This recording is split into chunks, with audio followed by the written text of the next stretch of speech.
السلام عليكم. اليوم نجيو نشوفوا واحد الماكينه، منتوج ديال التغليف ديال الباكيجين اللي كيتستعمل تقريبا في داكشي ديال الماكينه البروداكت ديال الطون ديال مطيشه الحك ديال اي حاجه تكون في قرعه ديال الزاج وتكون مسدوده. كما تشوفوا ها هو الفيديو، يعني تيبين لك الطريقه كيفاش تخدم الماكينه وكيفاش تسد القرعه، يعني طريقة أوتوماتيكية. مهم جدا كمثل التعاونيات اللي كيصايبوا املو، التعاونيات اللي كيصايبوا العسل الكونفيتور، تيصايبوا تيحطوا الخضر ولا الخضر مخلله بحال اللي كتلقى في المتاجر الكبيره.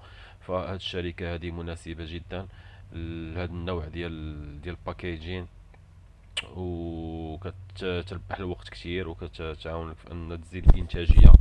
فهذه سيمي اوتوماتيك. تيتراوح الثمن ديالها ما بين 15000 درهم و 11000 درهم، وتقدر تلقاها بثمن اقل وعلى حسب الكونتيتي وعلى حساب الشركه. فهاد الشركه هذه الوزن ديال هاد الماكينه هذه 650 كيلوغرام. يعني تيصايبوا لوكال سيرفيس لوكيشن، يعني كاينه في مصر، في كندا، في تركيا، بزاف ديال عندهم ستوك بزاف ديال الدول. يعني في الارسال غادي تختار اقرب دوله بالنسبه لك، فكيعطيوك عام ديال الكارانتي، وهذا هو الديمونسيون ديال منين كتبغي تصيفطها في الطائره ولا في الباخره. فهذا هو الديمنشن ديالها ديال المتر كوب.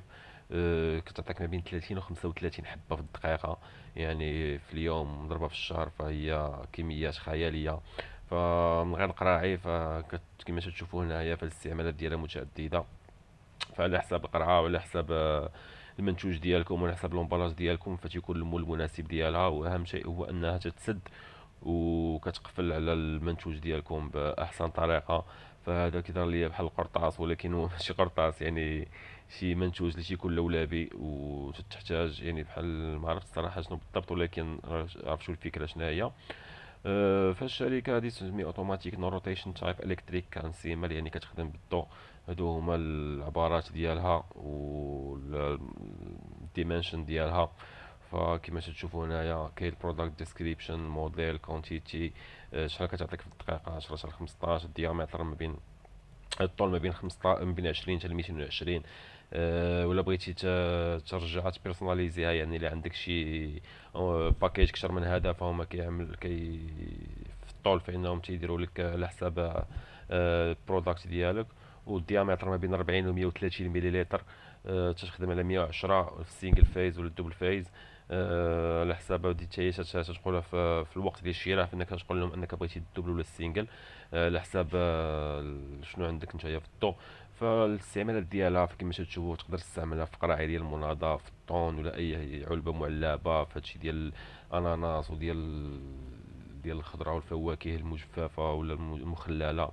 فهنايا الاعاصر على شكل قنينات ديال المناضة. فكما تشوفوا هنا، يعني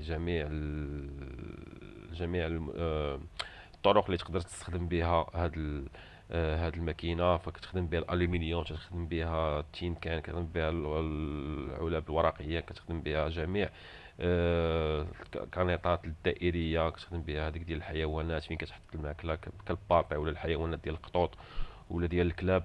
آه، يعني السيرفيس ديالها كمثال اللايف تايم، يعني تقدر تخدم لك 2 مليون قرعه في الحياه ديال هاد الماشينه ولا اكثر.